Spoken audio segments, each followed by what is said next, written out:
Welcome to కానికా TV. ఈ సందర్భంగా corporator మాట్లాడుతూ కాముని చెరువు నుండి ప్రవహించే నాలా హెవీగా రావటంతో సున్నము చెరువు నుండి వస్తున్న నాలా కాముని చెరువు నాలా కూడలి పాయింట్లను పరిశీలించారు. చుట్టుపక్కల నివసిస్తున్న ప్రజలు వర్షాకాలంలో నాలా ఓవర్ఫ్లో అవడం వల్ల ఇళ్లలోకి నీరు చేరి తీవ్ర ఇబ్బందులు పడుతున్నారు.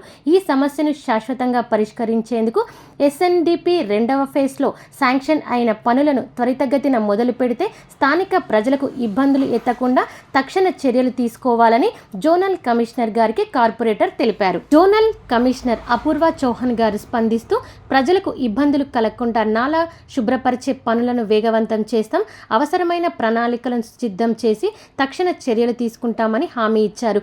ఈ కార్యక్రమంలో డివిజన్ కోఆర్డినేటర్ మీరారెడ్డి, నాగుల సత్యం, అబ్దుల్ హమీద్, రాము యాదవ్, అబ్దుల్ సలీం, స్థానిక నాయకులు, పార్టీ కార్యకర్తలు, ప్రాంతీయ ప్రజలు పాల్గొన్నారు.